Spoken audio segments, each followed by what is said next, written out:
And he asked, in that way, Master Gautama, there is the preservation of truth. In that way, one preserves truth. In that way, we recognize the preservation of truth. But in what way, Master Gautama, is there the discovery of truth? In what way does one discover truth? We ask Master Gautama about the discovery of truth.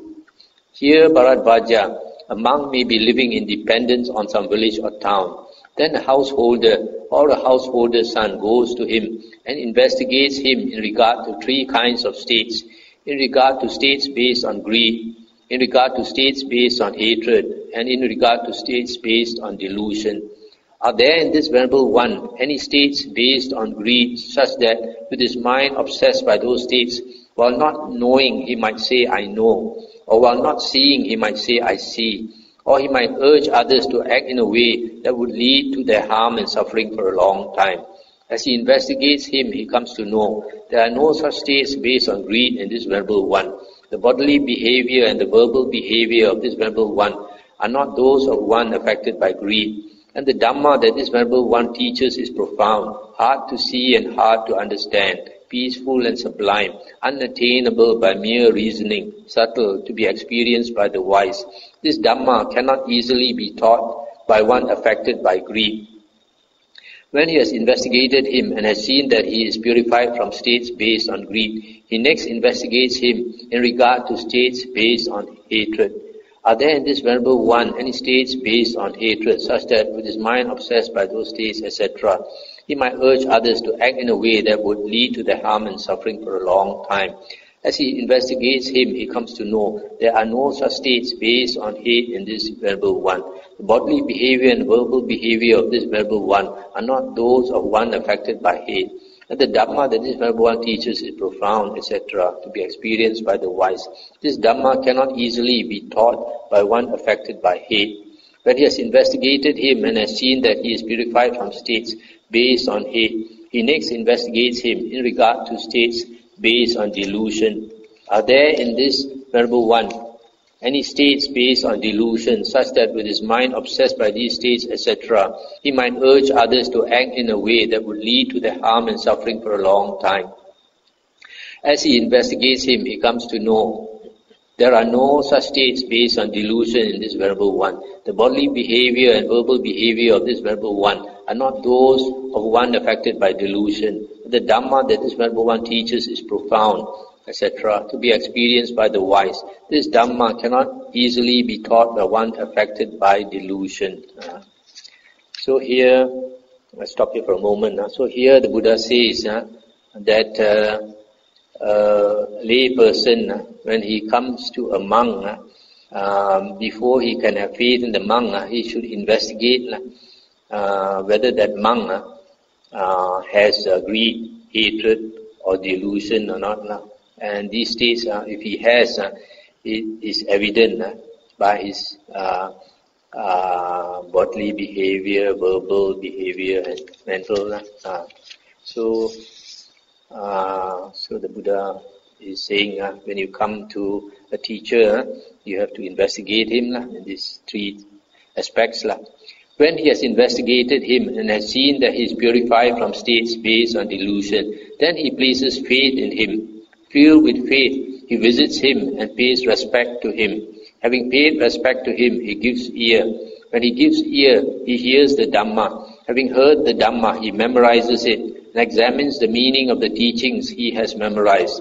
When he examines their meaning, he gains a reflective acceptance of those teachings. When he has gained a reflective acceptance of those teachings, zeal springs up. When zeal has sprung up, he applies his will. Having applied his will, he scrutinizes. Having scrutinized, he strives. Resolutely striving, he realizes with the body the ultimate truth and sees it by penetrating it with wisdom.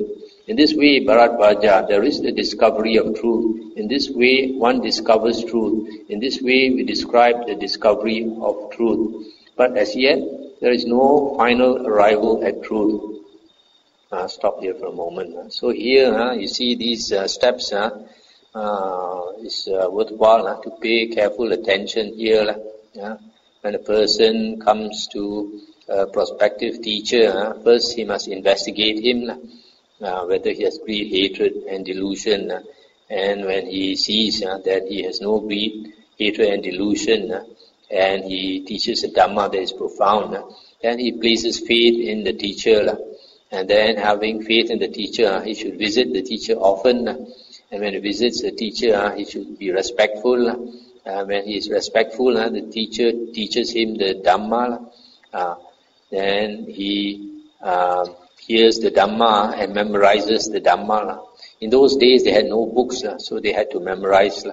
And nowadays, it's more convenient. We have books. And then examine the meaning of the Dhamma. And then when he understands, then he gains a reflective acceptance. And then zeal springs up.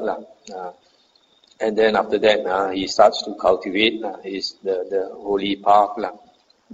Applies his will and scrutinizes. And then he strives. And then realizes with the body the ultimate truth. Realizes with the body, that means he attains the jhanas. The states of meditative absorption with the body, and then penetrates it with wisdom. In that way, Master Gautama, there is the discovery of truth. In that way, one discovers truth. In that way, we recognize the discovery of truth. But in what way, Master Gautama, is there the final arrival at truth? In what way does one finally arrive at truth? We asked Master Gautama about the final arrival at truth. And the Buddha said, the final arrival at truth, Bharadvaja, lies in the repetition, development and cultivation of those same things. In this way, Bharadvaja, there is the final arrival at truth. In this way, one finally arrives at truth. In this way, we describe the final arrival at truth. Let's stop here for a moment.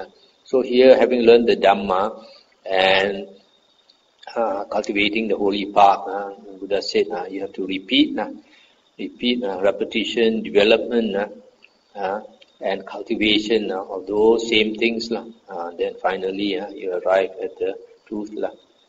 In that way, Master Gautama, there is the final arrival at truth. In that way, one finally arrives at truth. In that way, we recognize the final arrival at truth.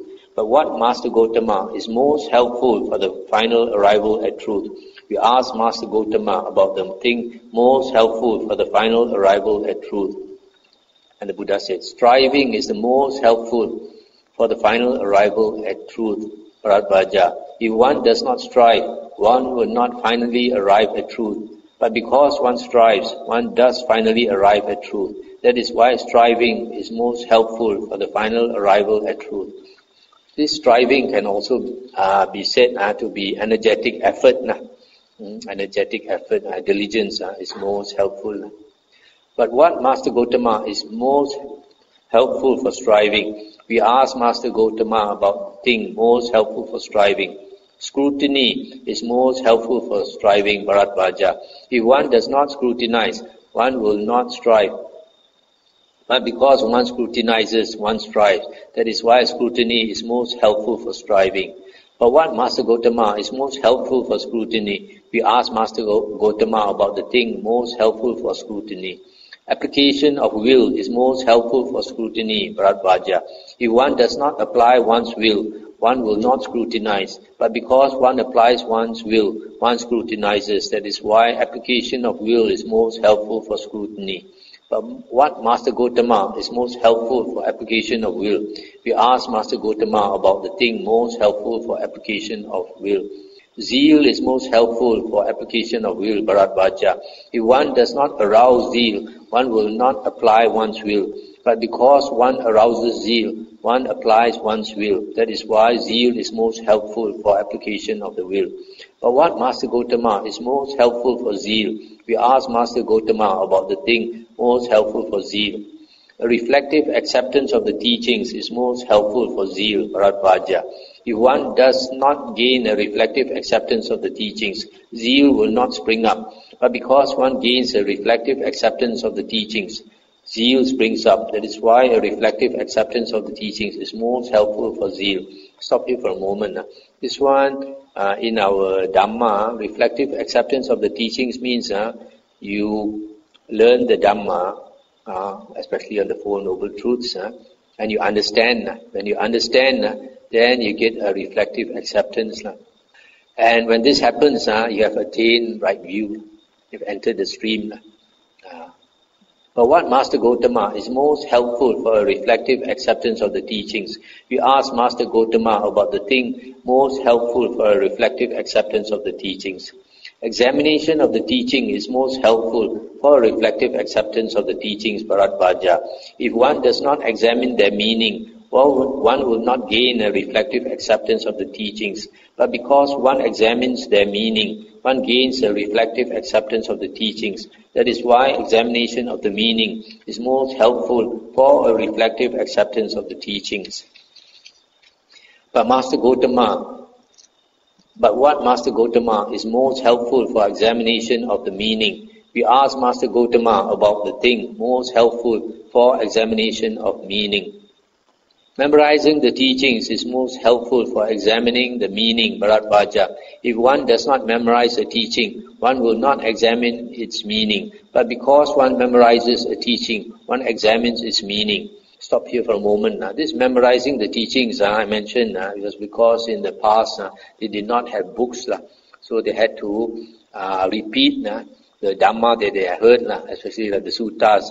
They repeat it. Then it becomes more familiar to them.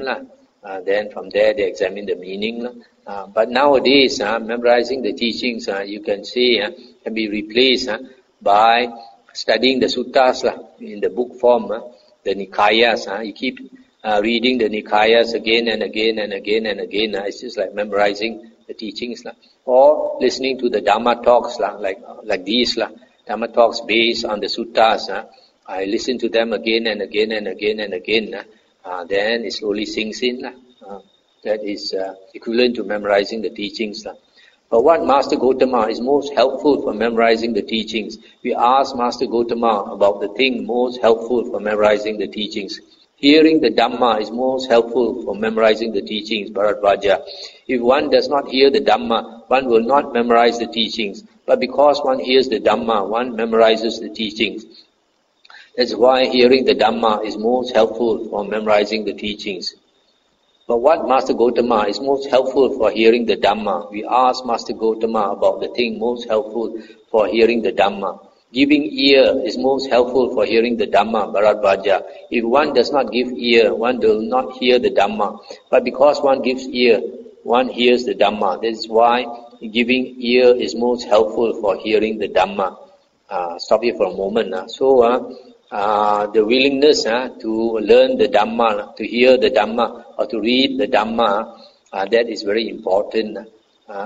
Only when you understand the Dhamma and you gain a reflective acceptance of the teachings, then only you can progress to Aryan stages. If you don't hear the Dhamma, you cannot get right view. If you cannot get right view, you have not entered on the Noble Eightfold Path. The Noble Eightfold Path always starts with the first factor, right view. But what Master Gotama is most helpful for giving ear? We ask Master Gotama about the thing most helpful for giving ear. Paying respect is most helpful for giving ear, Bharadvaja. If one does not pay respect, one will not give ear. But because one pays respect, one gives ear. That is why paying respect is most helpful for giving ear. Stop here for a moment. This paying respect, you see the Buddha mentioned, is quite important. Some people, they come to the Dhamma, they are very arrogant. They find it very difficult to pay respect to a monk. So if they have this kind of attitude, it's an obstruction, because if a person has this type of attitude, it shows that the person thinks that he knows everything, that he knows a lot. So he is not willing to humble himself. Only when you are willing to humble yourself, then only you are willing to give ear, willing to hear what the teacher says, instead of having all your own opinions. So this respect, also paying respect, is also very helpful. That's why, like in the Thai tradition, new novice monks, either samanera or even bhikkhu, fully ordained monk, if he is still new, whenever he speaks to the teacher in Thailand, they have to put their palms together, Anjali. Every time they speak to their teacher, they Anjali. And this tradition It's not only for disciples. It is it's a very good tradition. Even senior monks, like me, if I speak to a more senior monk, it becomes natural to put the hands together out of respect, to show respect. So it's a very good practice to humble yourself. But what Master Gotama is most helpful for paying respect? We ask Master Gotama about the thing most helpful for paying respect. Visiting is most helpful for paying respect, Bharadvaja. If one does not visit a teacher, one will not pay respect to him. But because one visits a teacher, one pays respect to him. That is why visiting is most helpful for paying respect. But what Master Gotama is most helpful for visiting? We ask Master Gotama about the thing most helpful for visiting. Faith is most helpful for visiting, Bharadvaja. If faith in the teacher does not arise, one will not visit him. But because faith in the teacher arises, one visits him. That is why faith is most helpful for visiting. We asked Master Gotama about the preservation of truth, and Master Gotama answered about the preservation of truth. We approve of and accept that answer, and so we are satisfied. We asked Master Gotama about the discovery of truth, and Master Gotama answered about the discovery of truth. We approve of and accept that answer, and so we are satisfied. We asked the Master Gotama about the final arrival at truth, and Master Gotama answered about the final arrival at truth. We approve of and accept that answer, and so we are satisfied. We asked Master Gotama about the thing most helpful for the final arrival at truth, and Master Gotama answered about the thing most helpful for the final arrival at truth. We approve of and accept that answer, and so we are satisfied. Whatever we ask Master Gotama about, that he has answered us. We approve of and accept that answer, and so we are satisfied. Formerly, Master Gotama, we used to think, who are these bald-pated recluses, these swarthy menial offspring of the kinsman's feet, that they would understand the Dhamma? But Master Gotama has inspired in me love for recluses, confidence in recluses, reverence for recluses, magnificent Master Gotama, etc. So he took refuge in the Buddha, Dhamma and Sangha. From today, let Master Gotama remember me as a lay follower who has gone to him for refuge for life. That's the end of the sutta. So here you see this arrogant young Brahmin come to argue with the Buddha. Finally, he realized that the Buddha is actually an Arahant Sammasambuddha. So he asked questions to learn the Dhamma. So whatever he asked, the Buddha answered him very clearly. So in the end, he took refuge with the Buddha, Dhamma and Sangha, which means that actually he changed his religion.